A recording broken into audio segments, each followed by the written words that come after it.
this state. So help me God. So help me God.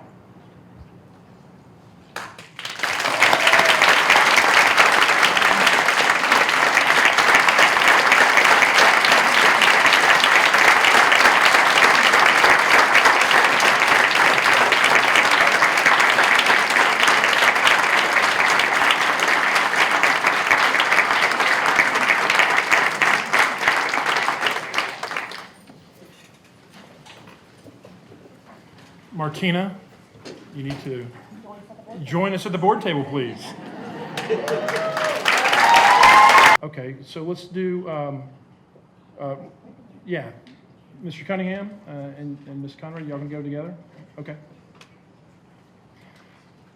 And Angela Conrad and Charles Cunningham, re-elected.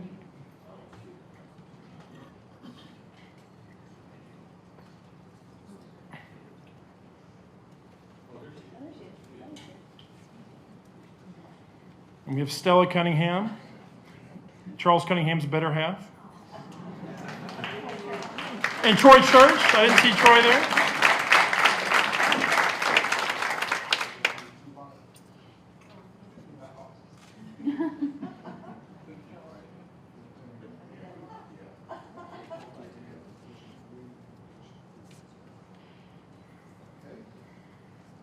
Right, would you repeat after me in the name and by the authority of the state of Texas?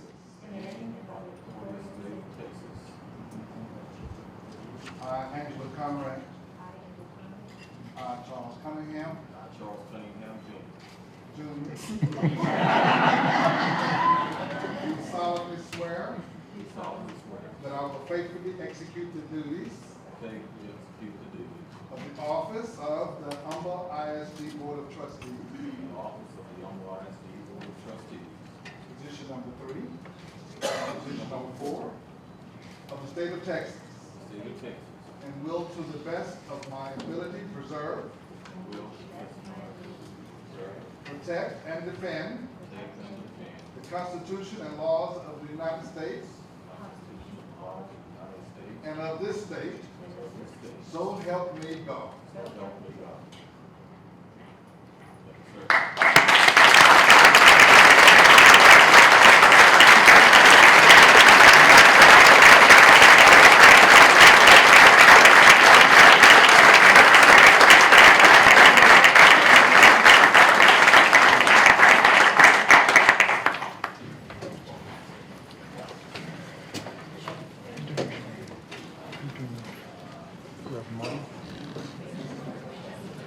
Okay. And Robert Sitton?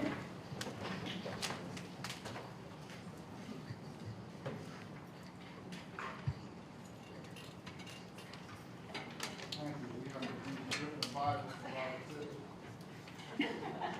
Consecrated. Would you repeat after me in the name and by the authority of the state of Texas? In the name and by the authority of the state of Texas, I, Robert Sitton, I, Robert Sutton, do solemnly swear do solemnly swear that I will faithfully execute the duties that I will faithfully execute the duties of the office of humble ISD Board of Trustees, of the office of the ISD Board of Trustees, position number 1, position number 1, of the state of Texas, of the state of Texas, and will to the best of my ability preserve, and will to the best of my ability preserve, protect, and defend protect, and defend the Constitution and laws the Constitution and laws of the United States and of this state. of the United States and of this state. So help me God. So help me God.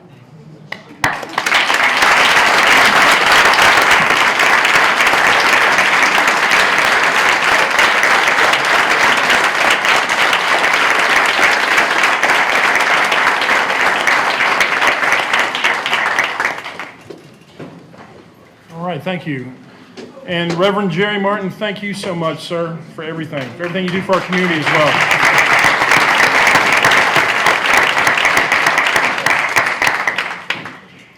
Okay, next, we'll take out of order also the reorganization of, yeah,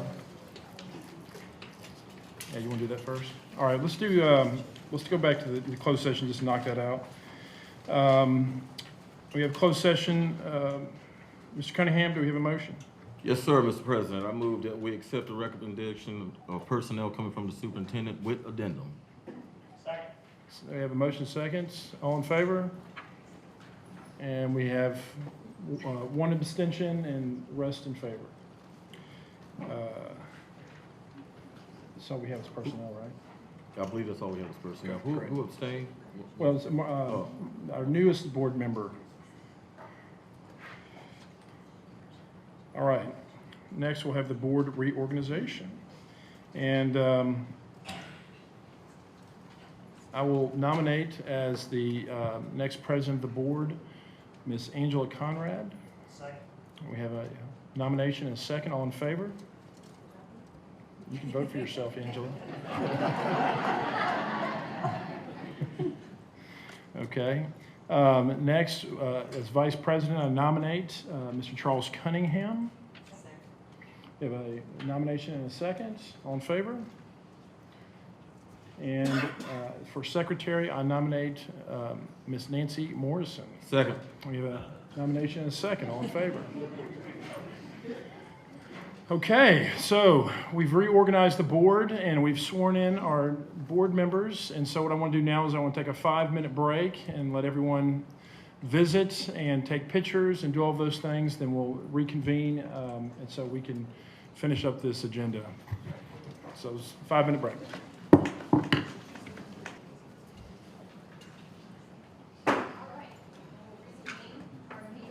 And the first order of business would then be for me to appoint a parliamentarian. I appoint Mr. Robert Sitton as parliamentarian.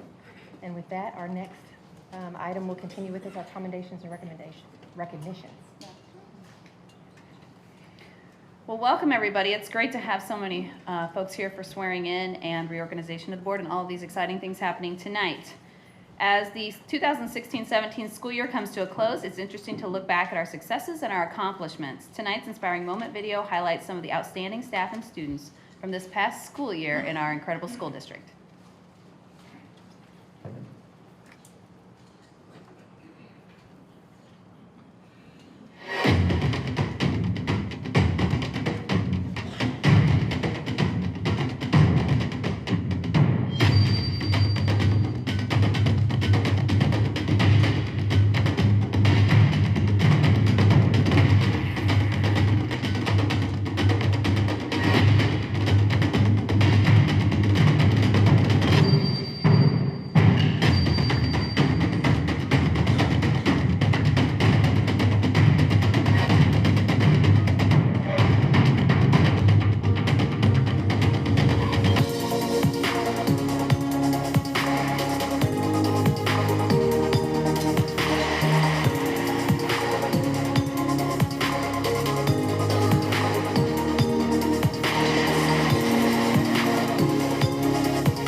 been a great year in Humble ISD. Bring on the next school year.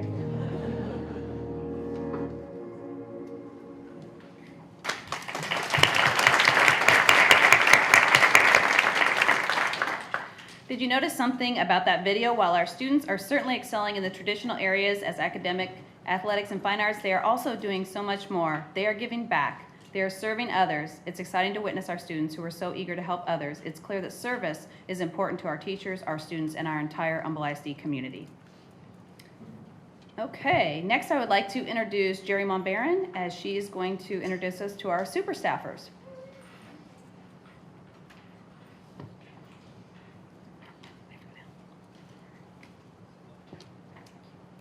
Each month, campuses and departments select an individual to be honored as a super staffer for their outstanding work in advancing student achievement. A drawing is held, and 3 honorees receive additional recognition at a school board meeting, including a $200 gift card to Papa's Restaurants thanks to an award sponsor. The sponsor for this month's Super Staffer Awards is the Humble ISD Education Foundation. And joining us tonight from the foundation is their chairwoman, Jen Sitton. So being honored tonight as the elementary super staffer is Jessica Davila from Humble Elementary.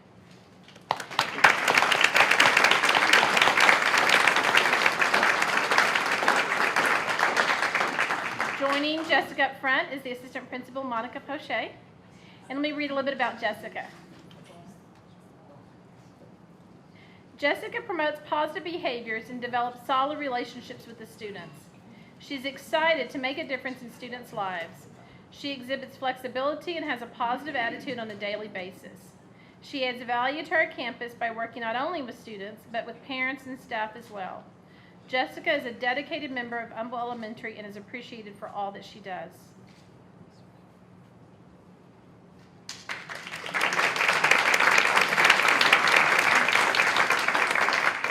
Being honored tonight as the secondary super staffer is Deborah Sewell, a Atascocita High School librarian.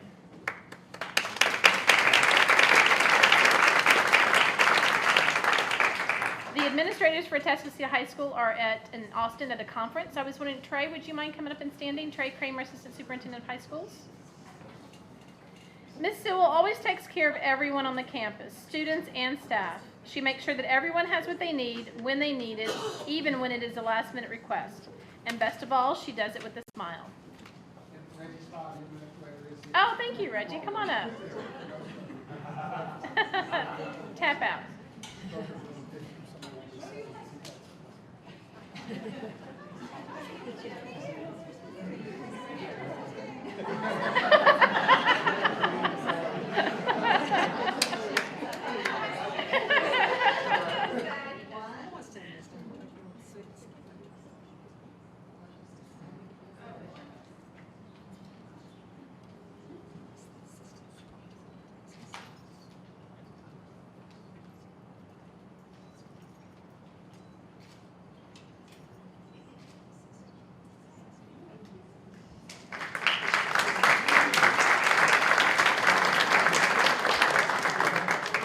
Tonight as our support super staffer is Tiffany Acton from the Transportation Department.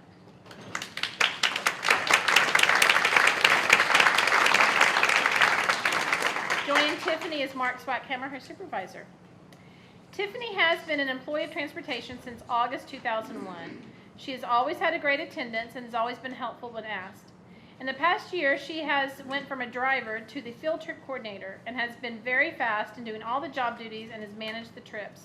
I think she's doing a great job, and she's a very valuable employee in our department.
All right, congratulations, ladies. That moves us to our next item on our agenda is questions and comments by patrons or employees of the district regarding agenda items or any other matters. Let me find my...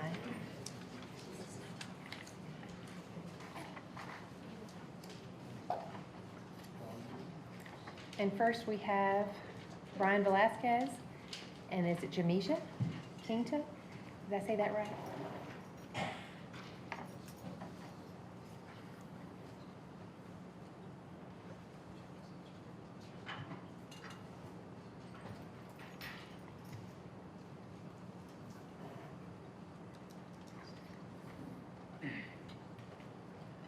Hello, my name is Jamesia Quinto, and my partner's name is Brian Velasquez. We are recent graduates of Humboldt High School this past May, and we were charter members of a club called Life After Graduation Club. Our club sponsor has been John O'Brien. We call him Mr. OB. While we're in this club, we learn different types of topics. We learn how to buy a house, how to buy a car, how to apply for jobs, how to apply for college, and how to live on your own. Now Brian will talk to you about our experiences. Well, first, hello. So during my senior year, I learned many skills. For example, I learned how to set up a bank account. I learned about a home budget, taxes, and many more.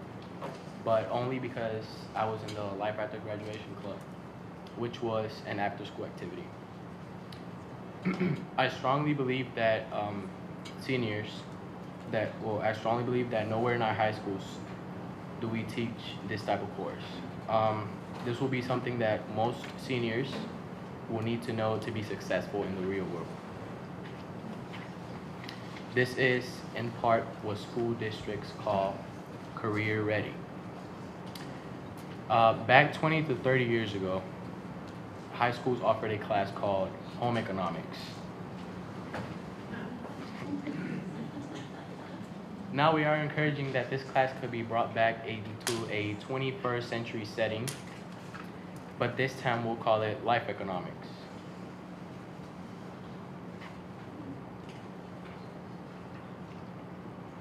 We are proposing that Humboldt ISD build a one-semester class for high school seniors. We believe that this class would fit in at our Cape Center at first and later at all of our high schools.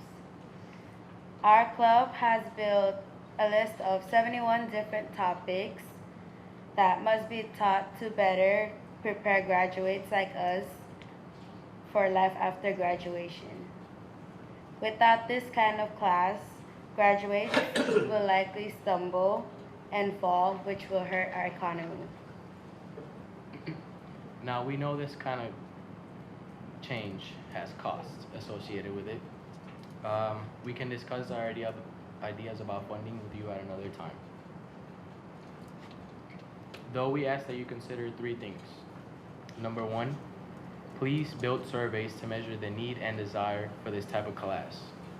Number 2, explore how the district will construct life after graduation.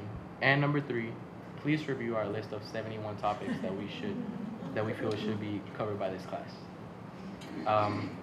Now, with your permission, I would like to give each of you a copy of our brochure, or I could give them to you after the meeting.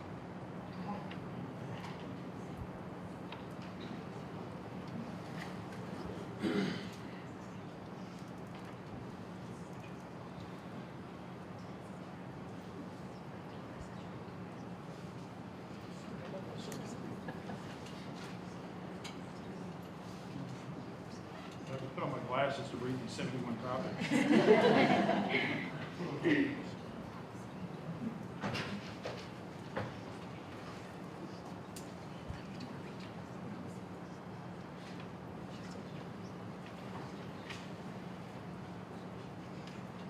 On behalf of Brian and all graduates, thank you for your time and consideration. Thank you. Yeah.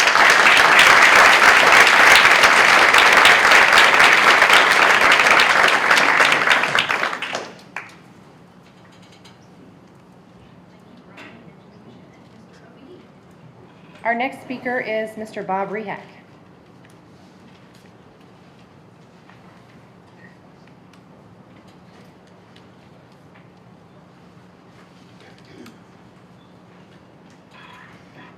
Thank you.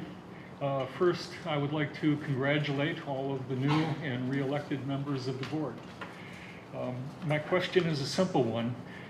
With Heath Rushing's resignation, the board is now short one member. The question is, how and when do you intend to replace him? Will it be by a special election, by appointment, or do you intend to just leave the seat open for the remainder of his term? Thank you. Thank you, Mr. Rehack. Our next speaker is Ms. Jen Sitton.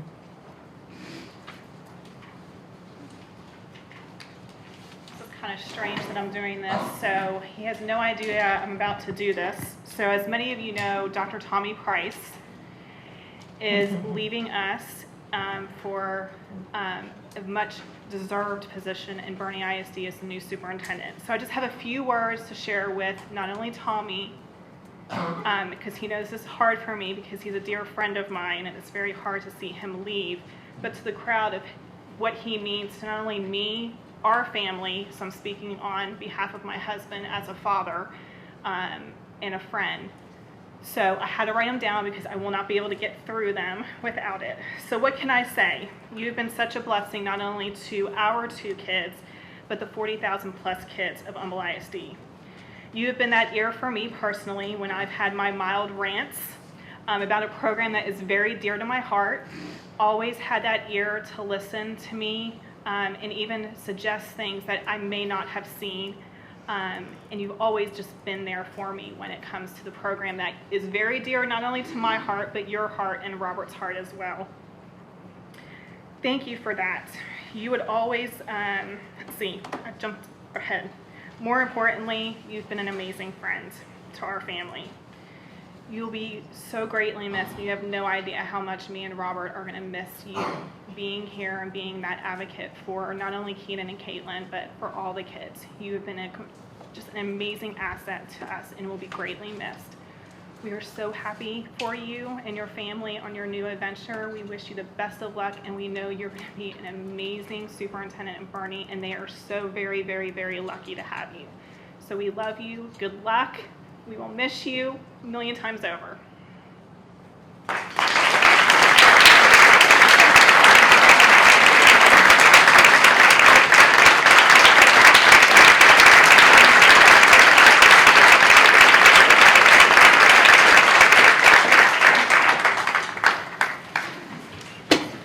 All right, thank you to all of our speakers. Just as a reminder, I didn't mention this before, but we are not allowed to discuss or act upon any issues that are not posted on our agenda for tonight's meeting, but we do take into consideration your comments for further discussion at a later point. So thank you for your time and bringing those things to our attention this evening. That'll move us to our next item, comments by individual board members. If it's okay with our newest board member, I'll let her the opportunity to go first. Ms. Dixon? Well, first, I would like to say thank you to everyone that was here today supporting me, and thank you so graciously, the current board, for accepting me with open arms and being very welcoming. I look forward to serving Humble ISD. I'm very excited. I was a little nervous about being sworn in that moment, but I'm very excited about moving forward and doing my part for our school district. Thank you.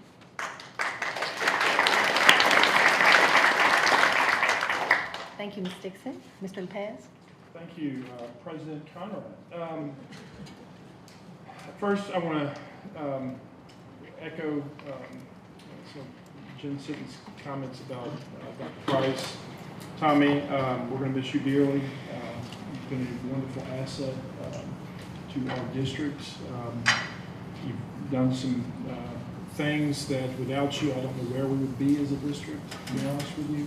I've worked closely with you, and I can't thank you enough for your talent, your experience, your kindness, your knowledge, all the things that you've done.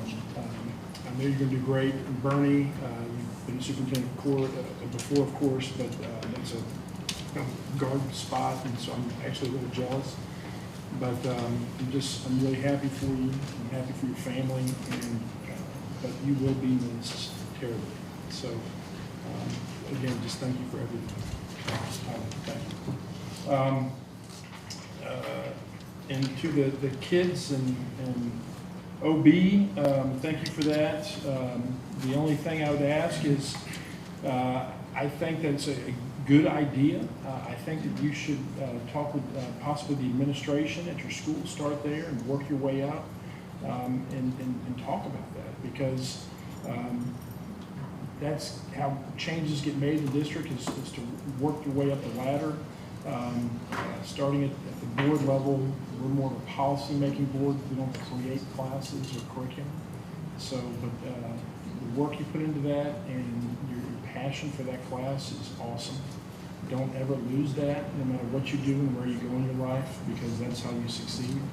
And I'm proud that you went through our school district, and it makes me happy to see two future stars that graduated. So just thank you for being here and your presentation. Thank you so much. And regarding the question proposed to the board, that's not on the agenda tonight, so we can't talk about it, but I'm sure it will be addressed in the near future. And that's all I have. And of course, I welcomed her last meeting, and I welcome her again. Martina, I cannot be more thrilled to have you on the board. The future is very bright, and I will make one comment. For those who've been around for a long time, there is something very unique compared to boards of the past regarding this board.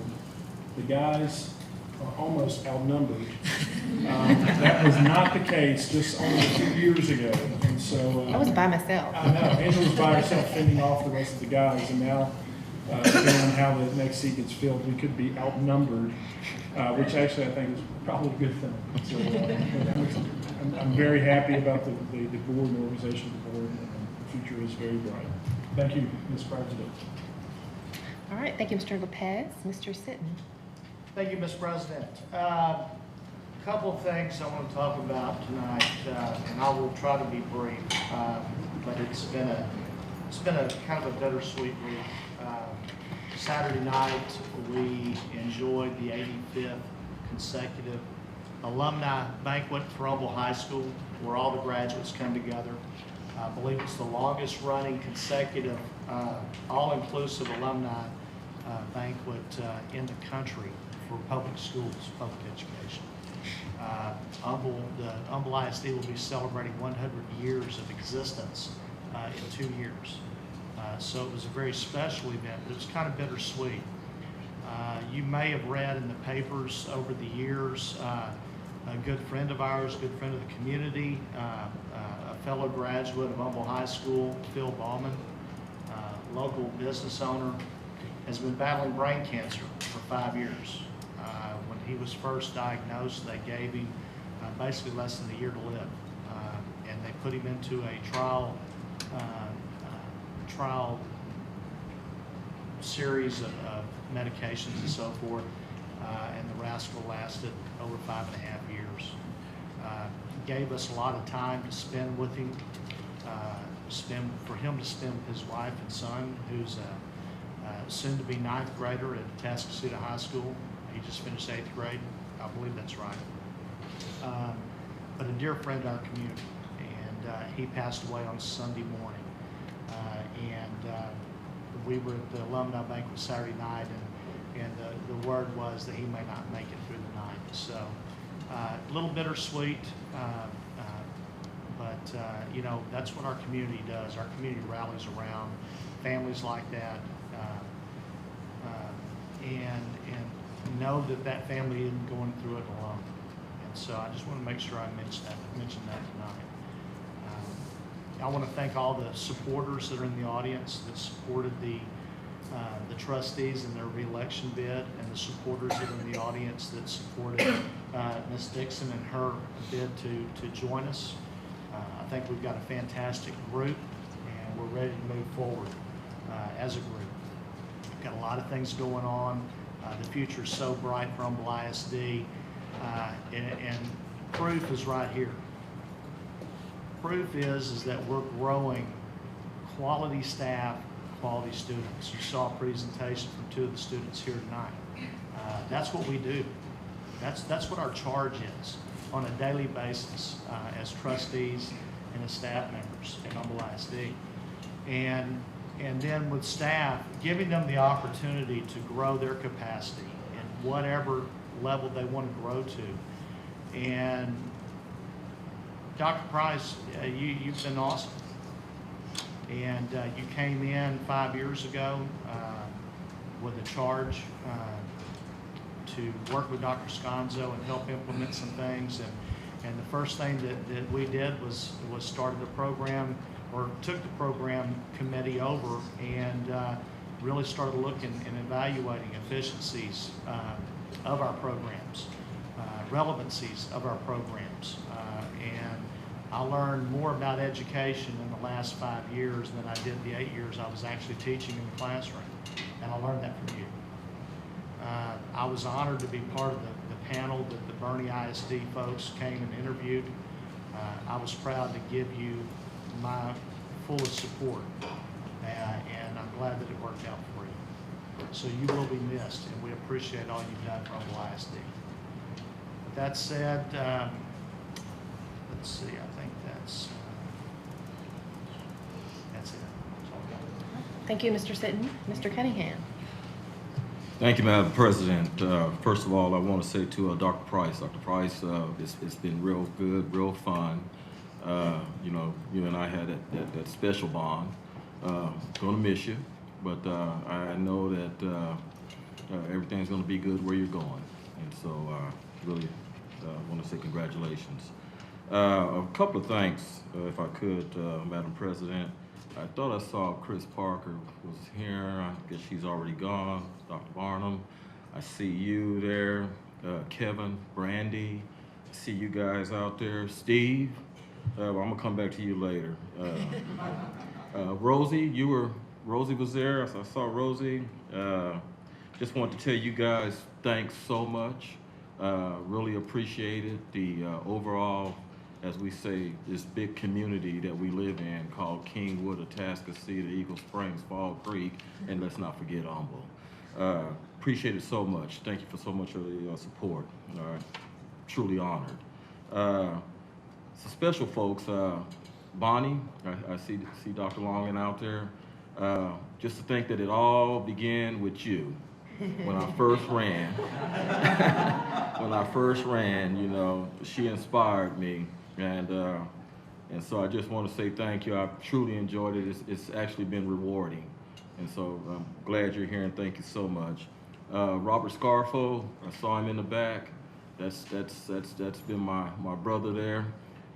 Even though we kick sand in each other's eyes every now and then, we still kiss and make up. So just want to let you know that I love you, brother. Appreciate everything that you did. Wanted to just kind of recognize a couple of people that I see.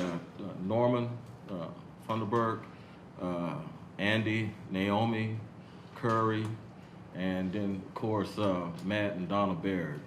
You know, the folks that live in the city that I live in, that I call home, Humble. I just want to thank you guys so much for your support over the years. Really appreciate it, and just want to say I love you guys. There's a gentleman that's here that I want to kind of, if he would, just kind of stand up, raise your hands. Eric Carr. Eric Carr, stand up for a moment. That's Eric Carr, one of Houston's finest, our police officer, protects and defends and saves.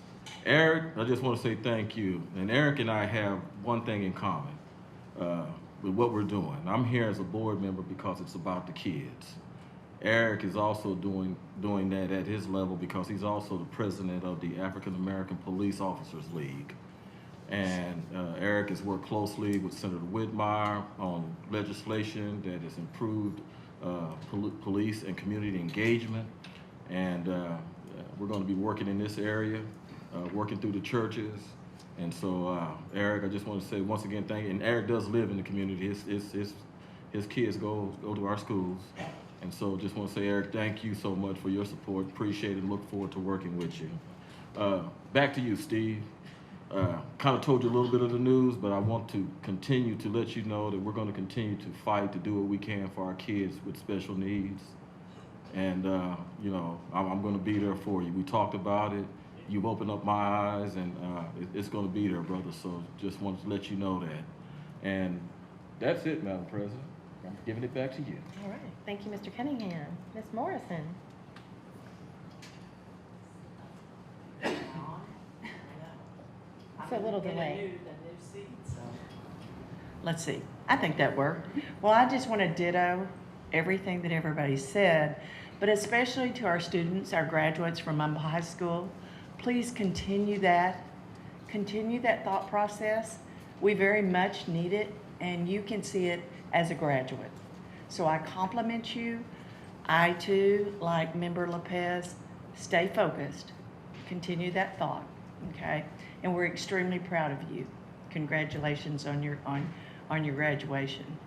Secondly, it is very good to see our humble people. Naomi, hey, football tickets are just not the same. That's all I'm gonna say. But all kidding aside, thank you for backing us, being here for us, because that's what makes Humble a great school district. So I compliment all. Martina, it is going to be exciting to work. It is nice to see all the girl power. I have to admit, I do have to admit, it's been a while. I mean, I've been in this district a while, so I thought this should be interesting. So my hat's off, and I'm excited to work with you. And again, I'm very glad to see everybody else back on. And Madam President, I know you're going to do an awesome job. Thank you. So I'm going to cut it short so we can get this meeting on. Thank you. Oh, thank you, Ms. Morrison. I can't say it any better than my fellow board members here, but I do want to also extend my thanks to all of you and your support. It's one thing to be elected, but to be re-elected by a greater margin even, it just tells you a lot about yourself, that you are on the right path and you are listening to people and going the right direction in terms of improving outcomes for our students. So I welcome Ms. Dixon to the table. Hope to fill that empty seat soon. It is a challenge, let me just tell you, not to have a full board, and some are on vacation and things like that. Mr. Lopez, sincerely thank you for your service and leadership this past year. You've been a great leader, and hope I follow in your footsteps as well as you've set the stage. So thank you for your service, and I look forward to the work ahead. In case you didn't know, we are required to restructure following an election. So it does present challenges because everyone is maybe taking on a new role or a new seat on a committee. And so, but with challenges also helps you to grow. So I'm also looking forward to the growth opportunities and learning this position. So forgive me for the mistakes I make until I learn it. So I do like that we take the time to recognize excellence in our district among our staff and our students, and want to thank you for that. What was it called? What's that called? The video. The video. And the inspiring moments. It's just a good reminder because we don't see all that at once. To me, it was the diversity of accomplishments, not only across the district, but in terms of the types of honors that were received, and to me, it shows the district as a whole, and the areas in which we're making achievements are not isolated to one area, and so I appreciate that. Mr. O.B., thank you for going above and beyond when you identify there is a gap to provide this service to your students as a club, and to you students, Brian, Jamesia, for being involved in this and taking it another step to bring it to our attention. I see it as fitting right into the portrait of a graduate, and we'll leave that up to Dr. Fagan. But we appreciate you bringing that to our attention, and Mr. Obie, we appreciate you taking that extra initiative to host that club and give these students these skills that many of us probably didn't get until we were in college or on the job. And I think that's it for me. So I will go now to comments from administration. Thank you. I just want to congratulate all of the newly elected trustees and also thank all of you for your time and service. This is not a one meeting a month board. There's a lot of work that goes on every week and many times a month by all members of this board, and we are very appreciative for your partnership and for your service. You do it without pay. It's completely volunteer. You all have very busy lives and families, and so thank you on behalf of our leadership team and our staff for all that you do to support us and to make it possible for us to have Humble ISD, the culture, the school district that it is. So thank you for that. Congratulations, Dr. Price. I certainly hope that you have somebody there that is you for me as you move to Bernie. You've been a tremendous help to me this year as I move to a new state and a new school district, and you've been a great partner and very, very focused, lots of feedback, and I hope that you have somebody there to help you with your first year as you move forward. But we will miss you, and we thank you, and I thank you for everything that you did to help me get started in Humble ISD. So sincerely, congratulations, and thank you for everything that you've done while you've been here. And with that, I'd like to congratulate Dr. Brown, who is the new recommended deputy superintendent. So looking forward to that transition forward with our team. I believe Mr. Sitton said that we work hard to build capacity within our district and grow our own, and that's a very important thing to do when you have a culture that you want to maintain and develop. So I'm very proud that we continue to do that in Humble ISD. So I think that's it. And as far as the students go, I couldn't agree more with Portrait of a Graduate, and we'd love to work together with you all and Mr. Kramer and Dr. Johnson explore some of your ideas further. So thanks for coming and presenting to all of us. We really appreciate it. That was really well done. So congratulations to you guys too. Thank you. All right, thank you, Dr. Fagan. That moves us to our action item. We need to take action on minutes from the previous meeting. So I'll take a motion. Yes, Mrs. President.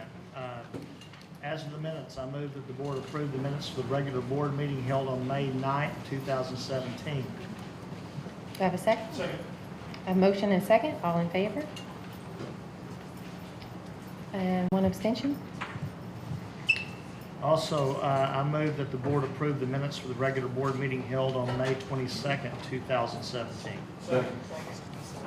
Motion and a second. All in favor? And one abstention. And lastly, I move that the board approve the minutes for the regular board meeting held on May 30th, 2017. Second. Motion and a second. All in favor? And two abstentions.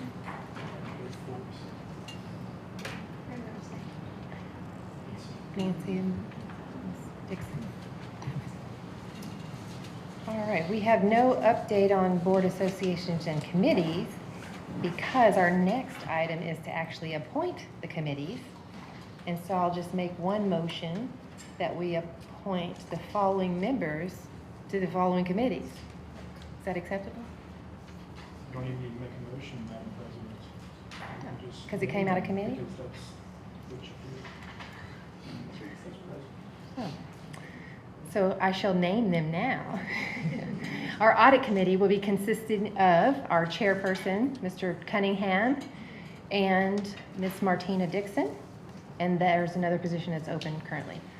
Program evaluation committee will be chaired by Mr. Lopez and also attended by Ms. Morrison and Mr. Sitton.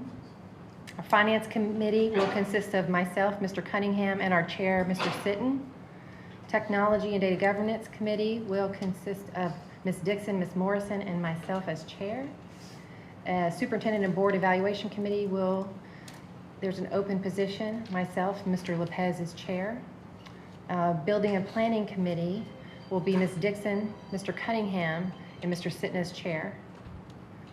Legislative committee is an open position, Mr. Cunningham and Ms. Morrison as chair. Finally, we have our Super Neighborhood Council representative, Ms. Dixon, and our Education Foundation representative is open at this time. Any questions? All right, so that moves us to our consent agenda, according to my calculations. And so that is just a way of kind of bundling, making our meeting more efficient by bundling some of these routine items into one vote. Madam President, point of order, under governance, item A, we've already approved, and item B is not an item that needs to be approved. So we'll begin with item C. Yes, ma'am. Thank you.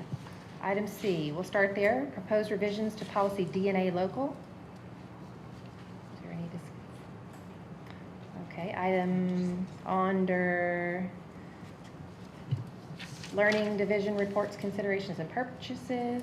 Action item A, low attendance day waivers for the 2016-17 school year. Okay, item B, interlocal agreement with Harris County Department of Ed. That's consent. Under financial services division reports, considerations and purchases. Item A, tax refunds. That's consent. Item B, waiver of P&I. That's consent. Item C, budget amendments and transfers, including an increase for the TERS payment and federal commodities to child nutrition. Consent. Item D, property and casualty insurance consultant. Also consent. Moving to support service division reports, considerations and purchases. Item A, meal price increase. That is consent. And district-wide reports, considerations and purchases. Item A, goods, professional services, and non-construction services exceeding $50,000 in aggregate or $25,000 individually. That is consent. All right. Okay, Madam President, as to the consent agenda, I move that the board approve the following items by consent. Under governance consideration, item C. Under learning division reports, considerations and purchases, items A and B. Under financial services division reports, considerations and purchases, items A, B, C, and D. Under support services divisions reports, considerations and purchases, item A. Under district-wide reports, considerations and purchases, also item A. All right. We have a motion. Do we have a second? Second. All in favor? All right, that's unanimous. All right, so that brings us, all we have left is information items under governance, financial services. We can bring those up for discussion if anybody has any questions. Which one?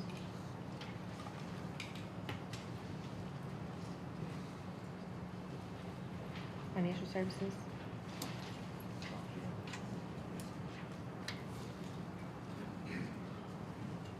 Okay. Okay, so that brings us to information item under support services, the facility assessment review by PBK. Dr. Fagan? Thank you. In December 11, 2015, Humble ISD engaged with PBK and asked them to do, as we've sort of deemed it, rooftops to flower beds, a complete facilities assessment. PBK went out and visited with leaders across the entire school district, and no idea was a bad idea. We absolutely wanted everyone's feedback on any ideas that people had regarding facilities in Humble ISD from now until well into the future. We have now completed this work. Now, saying complete makes Dr. Brown excited because this is a living, breathing document. We are constantly working on things throughout the district. If a chiller goes down, we're obviously going to replace it. So there are things in this document that, as we sit here today, absolutely are needs in the district, but tomorrow they may change. And so we want to make sure that everyone knows that, first of all ideas were welcome into the document. Just because something is in there doesn't mean we're going to do it. Another piece is that items will continue to be worked on and updated over time, which makes this a living document. And beyond that, we're very excited for Rick Bland, who's been working together with us for many months on this, to present the process by which the document was created and then a potential pathway for moving forward into the future to meet the facility needs of the district. So with that, I'd like to introduce Rick and welcome him to do the presentation for all of us. Thank you, Dr. Fagan. Madam President, trustees, Dr. Fagan, first of all, congratulations to all the re-elected board members and trustees and to our new board members. Congratulations. As Dr. Fagan said, this assessment is, it's been kind of a labor of love for many of people in this room, many of our staff, as well as the district and staff within the district. We want to just thank you, first of all, for having the foresight to not only embrace the present, as we've seen tonight on many items tonight, many speakers tonight, with the students speaking tonight, but also to look to the future. This document is really a document that looks to the future. Mr. Sitton said that the future is bright. Well, this document is kind of a roadmap to that future, and yes, it is bright. And one of the things that this document is about is identifying the stops along the way, and how do we get there, and some of the things that we need to do to keep the future bright. So what is a facilities assessment? As Dr. Fagan said, first of all, this is a living and breathing document. Roger reminds us of that all the time also. This is truly a document that continues to change, continues to grow. Items continue to be taken out of this assessment as well. As Kenny and his group, they do an incredible job with maintenance and in life cycle items. Those items are being replaced and worked on throughout the years and throughout the months, and even tomorrow, we might see one tomorrow. We would update the document and revise priorities and revise line items as we need to. So tonight's presentation is really a look into this book. This book is about 500, a little bit over 500 pages, so I'm going to go fast as I go through each one of those. We start out with an introduction within the book, then there's also a findings and directions section that's kind of a summary of some major items within the book. We also talk about demographics and capacities. You cannot talk about the future without looking at demographics and then capacities of schools as well. And then we also talk about new schools, projections for new schools, and major projects. You're going to hear the phrase major projects quite a bit tonight. So major projects are items that are, you're going to hear line item, cost line items and life cycle line items within campuses, but there's also major projects that have been identified as we visited with the staff, as we visited with the administration and also campuses. Major projects might be a third gym addition or something like that, or classroom addition. They're beyond a new school, but they're not quite line items within a campus. So they're bigger items.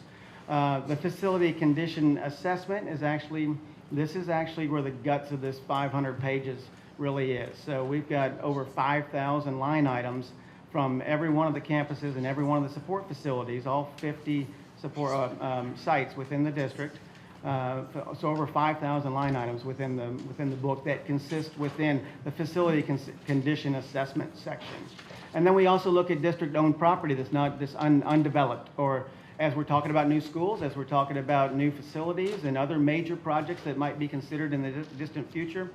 What is the land bank? So there's a land bank section within the book also. Remember, this book is this is an assessment and a tool to be used as a roadmap, as I said, for the future. So as future administrations grab a hold of this book, they want to know, okay, where is our land? Do we have available land, or do we need to purchase land for some of the items that have been identified for the future?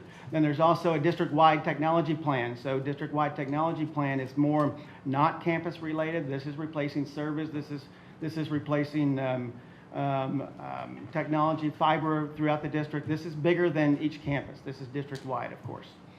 So what is the process of a facilities assessment? How do you put a facilities assessment together? Well, first you need a team.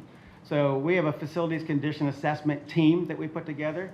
On the consultant side, we've had about 10 consultants, architects, engineers, civil engineers, mechanical, electrical, plumbing engineers.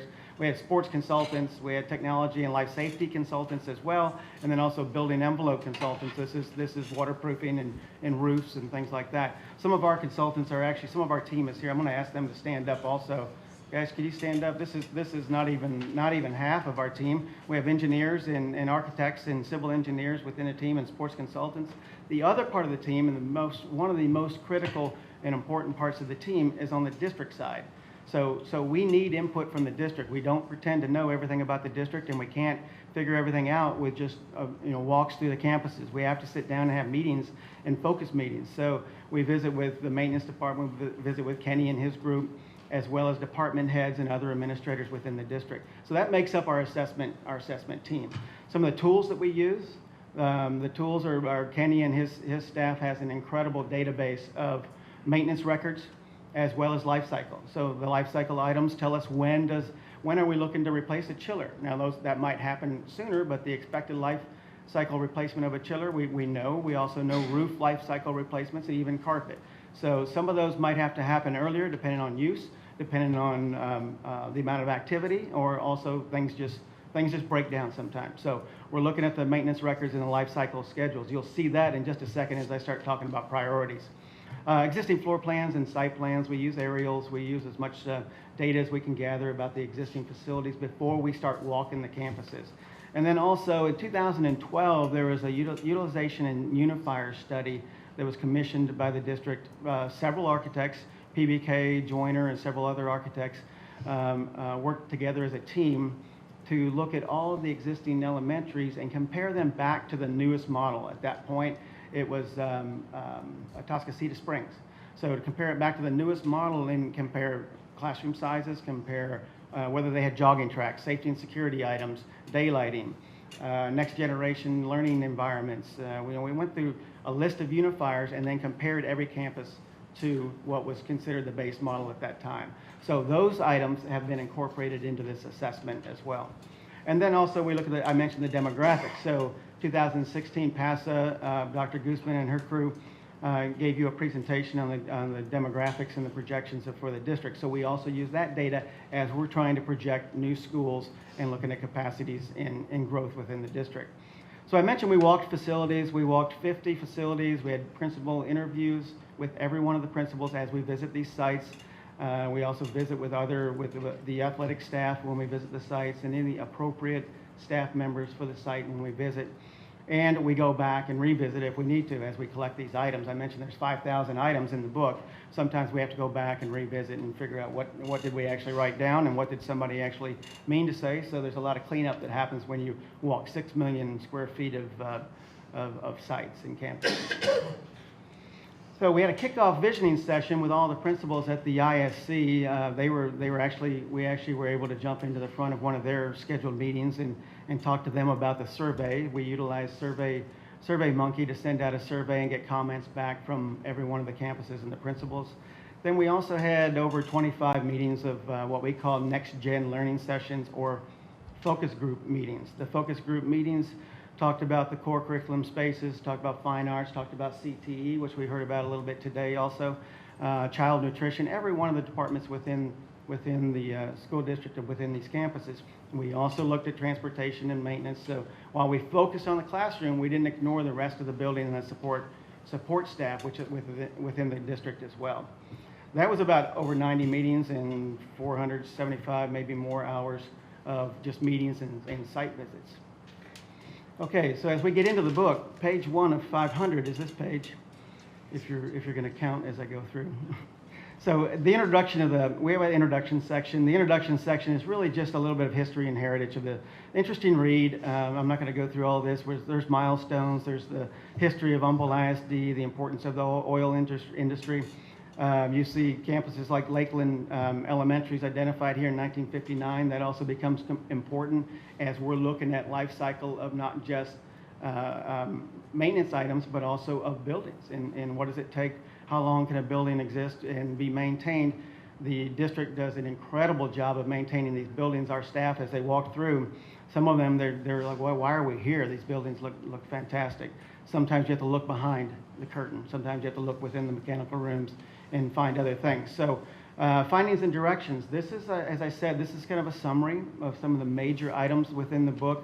After our focus meetings and as we had several of our staff meetings, we talked about directions on capacities, future capacities, capacities of future campuses, high schools, middle schools, elementaries, and then also kind of recapped Dr. Guzman's future schools that are projected because of the current enrollments.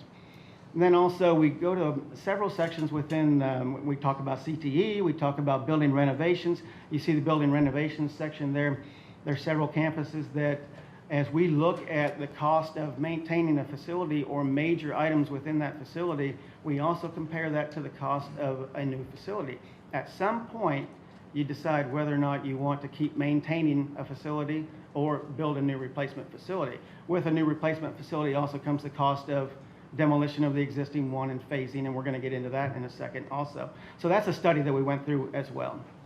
Another one of the findings and directions was the utilization and unifier study. So if you know about the utilization and unifier study, we went to every campus, as I said, and they were all documented within another 2-inch binder of identifying all the areas within the building with class sizes, as I mentioned, site elements. All of these elements are captured within the study, within the assessment, as a classification of a UNIF. So we have classifications for every item that we find and we discover as we're walking through, and all of the unifiers were captured as that as well. So I mentioned Pat Guzman's demographics and capacities. Obviously, we had to utilize her data and then update data as well. She did a projection for enrollment, projected enrollment. We also captured the current enrollment, which you see in the second column, and then we have her projections for 2026. The next chapter is about new schools. Comes straight from the demographic study. So demographics leads into new schools and then also leads into major projects. Some of the major projects are driven by demographics, and then some of them are driven by program need. As we get into cost of new schools and we get into cost of line items, cost is always debated. Every assessment, every plan, every long-range plan, whatever it is always, there's a discussion about cost. How do you come up with cost? Well, being the largest architectural firm in Houston, we have a database that is rather extensive. So this is just a snapshot of our database for the last couple years. We go back just a few years. We don't want to capture too many older facilities. We also visit with other architects and we share this database. You'll see names on here like Stantec and Joyner. Joyner Architects Middle School, the Humble Middle School number 9 is on there as well. And also elementaries, you'll see notes on here. You cannot take this database and just say, okay, I can see your cost at the end, and that's the cost of a new school, current dollars. It doesn't work that way. There's, as you see in one of these red notes, there's a metal building structure. One of the buildings is a metal building. So we have to look at that building and say, okay, why was that a little bit lower cost, or why was another one a higher cost? Did they have a natatorium? Did they have other facilities? Did they have other facilities that drive the cost either up or down? So it's a study, it's a tool, is all it is. Addition to that is, so that's a little bit easier for greenfield new schools. Addition to that is we have a database of line item costs for maintenance items and replacement items. If you imagine a 200 square foot building, well, 200 square feet is for 150,000 square feet, or roughly that. You can't build 1 square feet for $200 a square foot. So the cost goes up as the sizes come down. So this database talks about doors, electrical outlets. If we have a $100 cost for an electrical outlet in a brand new high school, you can't go in and do 1 electrical outlet for $100. It's going to cost more than that. That's what this database recognizes, and we apply that as we're walking through and identifying all the items. This database utilizes the history of line item costing versus greenfield. The summary of new schools directly from demographics and directly from Dr. Guzman's study. So we identify the new schools.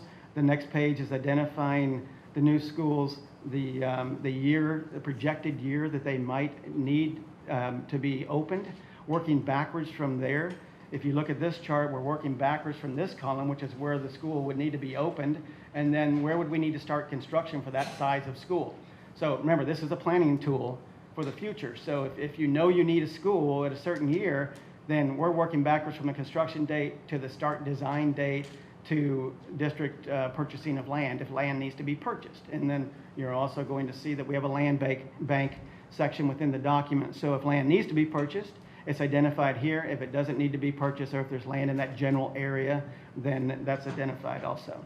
And then also the cost of the schools. We're going to talk tonight, if you see any cost tonight on the screen, we're always talking about $2017. So then in several items might need to be done 10 years from now, 5 years from now, 3 years from now. Those have to be projected with proper inflation for those years. Okay, I just mentioned cost. So we've talked about our cost database. We talked about the projection for new schools based on demographics. If there's an elementary 31, we project the cost is $2,017. And then we do have a scale below that cost. This is a project cost of $2,017. And then we have to apply the proper inflation. Now, the proper inflation, I say proper inflation, that's another, like the database, cost database, inflation is always debated. There's a range for inflation. Nobody has a crystal ball to know exactly what the exact inflation is. We believe that we're somewhere around the numbers that you see on the screen. Now, whenever we are doing costing, and if something like this leads, if it does lead to a bond plan, and something I said earlier about this is an assessment, and what is an assessment? It's not a bond plan. That's not what it is. It's a tool if that does happen in the future. So when that does happen, inflation and cost always has to be revisited at that time. You just don't know what that timing is going to be. Other projects, I mentioned major projects. So one of the major projects, this is just sampling of major projects, is third gyms at the high schools. High schools of this size, it's rare to have just 2 gyms, whether they're practice or competition gyms. So it's very, very common to see a third gym at a high school this size. So working with the staff and identifying the need for the third gym at the high schools, you're also going to see as you go through the book, you'll see that all of the major projects come with a diagram. As you see in the yellow item 1 there with a circle around it, this is a general location of where a gym would go. This is near the other gyms. This is near the entry of the other 2 gyms. We could build a vestibule at that point and enter three gyms. It's just it's not designed. It's just a yellow box on the screen, but we also know with a little bit of background on the building, we know that it does work there. Other items that I mentioned, Lakeland Elementary and the findings and directions. As we look at campuses that have a high maintenance cost or a high cost of dealing with maintenance items within the next 5 years, within the next 7 years or 8 years, and we're going to get into priorities in just a second. We look at what is the cost for replacing that facility versus continuing to maintain. That doesn't mean that this is one that is a definite candidate. We want to look at the cost of both. So the cost of both are within the study, and we do have footnotes below these costs. When you're looking at the database and you're looking at the individual campuses, it's important to note that there are some, what you might think are some double up items. These items, some of these are either or. So it's an either or. If we don't replace a Lakeland Elementary, there are maintenance items that have to be looked at as well. So when we look at major projects, as I talked about the gymnasium and the third gym and the location of it, we also do just a very quick study of if we're recommending that this campus is a replacement, can it work on this site, or is that another site? Is it a relocation? So we quickly looked at this site. We can see that we could put the 7 item over there is actually portable buildings. Lots of times in replacement campuses that you have to build a little bit of a portable building campus. Some districts have actually gone through a cycle where they built 2 new campuses that are all portable buildings and then just rotated the kids out as they redid their campuses. This one actually works. If you see, we show some demolition in the red and pink area. Students would be in the portable buildings in the red number 3, and then you would build the 1, which is just it's a sample footprint of Rich Creek or 28. So it does work. And then the next phase would be to build parking and fields after you demo the rest of it. Now I say all that because when we look at cost per square foot and we look at cost of new buildings, we looked at the cost of a brand new elementary. And then we also, when we look at the cost of a replacement, there's a demo line item, there's a rebuild line item, which was very, very similar to, this is a phase rebuild, so it's a little bit higher, but similar to the construction cost, not the project cost, the construction cost of a new elementary. However, you have other line items when you're phasing, when you're premiums for adding on to existing buildings or working around buildings, building in phases, demoing in phases, all of that has to come into play. So that's just a study of how that would work. Other major projects, as Dr. Fagan mentioned, this is not to say that all of these are planned for the near future. Some of these are, as we're going through a study like this and we have all the people together and we have all the brain power together in the room, we want to identify things that might be needed 5-10 years down the road also. So you'll see things like a multi-purpose arena that's used for graduation. Several districts have those. It's not to say that that's in the first priority. It's just to capture it, capture the cost, capture the details and the scope. There's also district natatorium. You see the third gyms up there, and also some athletics and transportation. I mentioned that we also looked at support facilities. So transportation and maintenance is also, there may be a need in the near future for North Transportation Center that would free up space at the existing site for maintenance as well. So there's a dual benefit there. Excuse me, I missed a click. Okay, facility condition assessment. This is where the meat of the study really is. This is where the 5,000 line items come from. As we work through these items and we walk these campuses, we classify everything that we see. Either, first there's a discipline, so it's whether it's security, whether it's technology, plumbing, electrical, and then there's also a classification code. So classification codes would be flooring, drinking fountains, heating, ventilation, irrigation, things like that. One of the things that does is, as we're spending the time to walk and look at these items, if you classify them like this, now you have a database, so you can query any one of those categories that you see. And if maintenance wants to do a carpet replacement, instead of doing carpet on each campus as that campus has work on it, sometimes it's better and more economical to package things together. So you bring up all the carpet items within the district, you issue a carpet package or maybe 2 or 3 carpet packages, and you get the economy of scale for carpet. I mentioned earlier about the 1 square foot versus 150,000. Well, as you're doing more square yards of carpet, the cost comes down as well. So this tool allows you to do that. The boxed area here, the priority codes and the security and the source codes, this is, there's a lot of, we'll have a lot of discussion about this in just a second, but you'll hear priorities. As we're walking these facilities, there's, you may have a teacher that stops you and says, oh, this is something we have to do.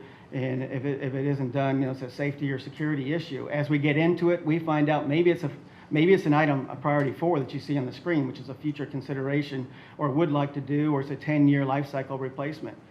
So walking through these priorities, priority 1 is something that we figure or that we see as a must-do, is a code item, is a safety security item. If we see items like that, we're going to classify those as a 1. And we're going to say, as you move forward and as some of these items are funded by whatever means, these items are really the priority items, the ones that are life safety code or critical replacements. Now, with every one of these priority codes, there's also a life cycle range as well. So with the ones, while you might have a must-do or a code item, you might also have a chiller, which obviously is not a code item, it's not a safety security item, unless the building gets too hot, of course, but it's also a life cycle expectancy. So you have 1 to 2 years. Kenny knows, and his guys know, that chiller, we know it's going to go down in 1 to 2 years. So that's a 1 priority. The reason we do this, if this does lead to a bond plan, as a committee comes together, you want to at least give the committee a running start on the things that you know you have to do. The things that are code items, the things that your professional consultants have reviewed as code and safety and security items, but also the things that the maintenance department knows is a 1 to 2 year life cycle. And then we also have the should do's. The should do's are the curricular items, they're instructional items, they're program needs, and also a life cycle of 3 to 5 years. Then we get down to a 3, which is a would like to do, be nice to have. Some of the other campuses have it. This campus should have it, items like that, and then also a life cycle. What we see quite often is we end up with a large amount of legitimate number 2s. So what we did with this study is we broke down the 2s into the 2.1s and 2.2s. So if it does come to a study of, we want to do all the 1s, we want to do the major projects, a selection of major projects, the new schools that have to be done, or have to be built within the next few years. We have to do the 1s, and then the 2s are such a big chunk, as you'll see in just a second. We went 1 step further and broke down the 2s. So the 2s are broken down into a 2.1 and a 2.2 that you'll see in just a second. So every campus has a section like you see on the screen. You have a cover sheet, you have the base data, you have the year the school was built, you have the capacity of the school, you have the address, you have an overall aerial, and then the top corner you see a district map and you can see a school locator. So if somebody new comes into the district, they know when they pick up this book, as I mentioned, they know the land bank, they also know the planning of new schools, the demographics, the capacities of schools per the PASA report. And then you also know exactly where this campus is located. And then you get into, here's an aerial site plan. You can see the parking configuration. This is important to our civil engineers as we look at these. Floor plan laid over the campus as well. and then you get into the line items. So the line items, as I mentioned, the priority codes, you see the priority codes of the 2.1s and the 2.1s and then the 3s. You also see the, let me use this pointer. You also see this column where you see the unifier items. You see other items that are consultant. Where did they come from? Did they come from the consultants? Did they come from the principals? Did they come from the administration? So all that data is captured here. And then, as I talked about the cost database, then we roll into every one of these line items as a project cost for that line item per our database that I already talked about. So every campus has a section like that. Some campuses are larger, 4 or 5 pages. Some are just a few pages on the newer schools. I mentioned the land bank. I'll go through this real quick. This is just a study of where is some of the land that is undeveloped within the district. There's some by Turner Stadium. There's some south side of Turner Stadium, south side of Humble High School. The oops, one click too far. And then this piece of land at the Community Learning Center. Okay, so what do you do with all this information?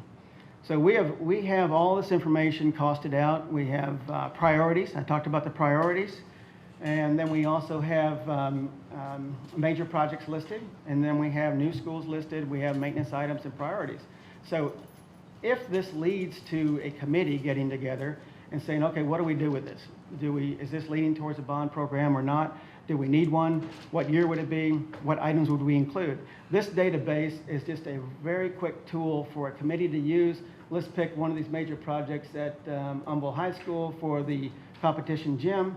You say yes, it populates yes for that cost. That's feeding from those previous sheets that I just showed you. I mentioned priority ones. Priority ones, this is 100% of priority ones all the way down through every campus, every elementary, every middle school, every high school. And then also I mentioned breaking up the 1s and 2s. So 1s and 2s, this is just the priority 2.1s. And then it goes on and on. So what this tool is really for a committee to, when a committee of how many it might be, sometimes there's 75, sometimes there's 250, if it's a bond planning committee.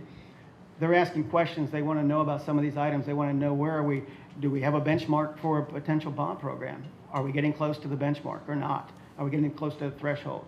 Instead of going with a committee and then coming back with a study of next meeting, the next week or the next few weeks, we can do it live on the screen using the database of all the items I've previously talked about. Okay.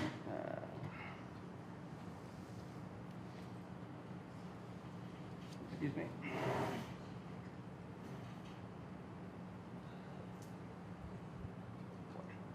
Okay, one more slide.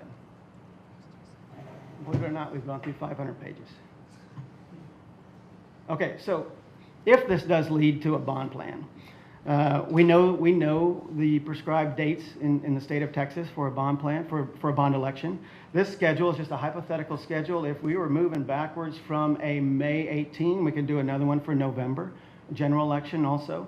If we're here on May 5th, in 2018, we know that there's a date for calling a bond election. So this is just moving backwards from this date of May 5th of any year. The date would change, of course.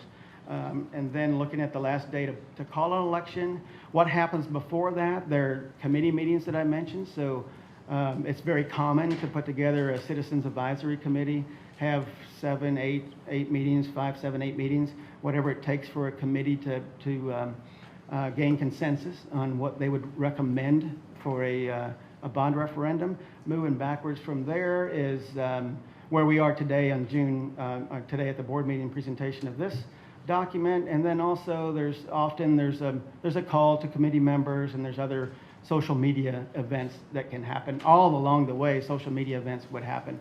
But we can map that out for any date of whether it's a May or a November bond election, if this leads to a bond election. So that's just a hypothetical schedule working backwards from a date.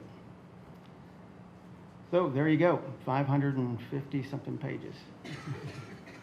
Any questions? No, I had questions, but every time I wrote one down, you answered it. Sorry, I'm sorry for that. Good job. Other members have questions? I just have a comment. So Serving on the Building and Planning Committee, we started this process quite a while ago. Yes, sir. So I personally want to thank you and your team for the efforts y'all put in, and thank the other firms that started this process back in 2012. I know Scott Brady was here with Joyner. Is he still here? Yeah. So I know they were part of that 2012 process, and having that incorporated in here to really look at all of our older facilities, not just on structure, but looking at utilizations as well.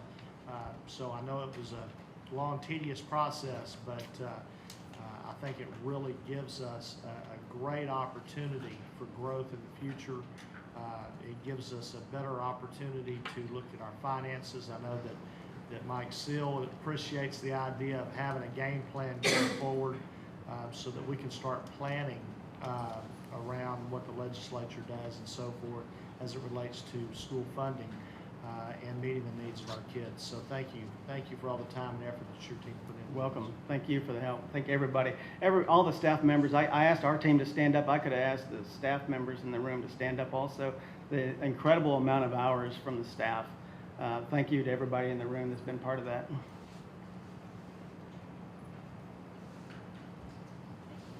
Thank you.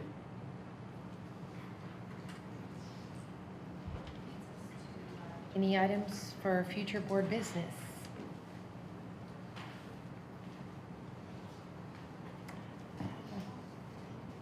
Workshop, we have a workshop June 20th. That's a budget. Yeah. Budget workshop June 20th. Adoption. Budget hearing. Awesome.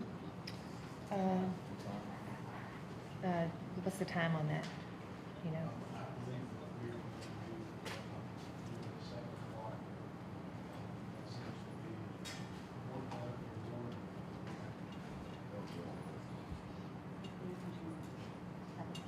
Oh, okay.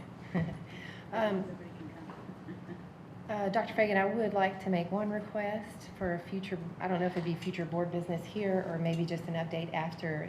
I would like for the District of Innovation Committee to reconvene and kind of take a look at the plan that was approved, evaluate it for its effectiveness and maybe any input going forward as we have our portrait of a graduate, how it fits into that. And so that's just a request. Anything else? All right, we are adjourned. It is 8:38. Thank you for your support.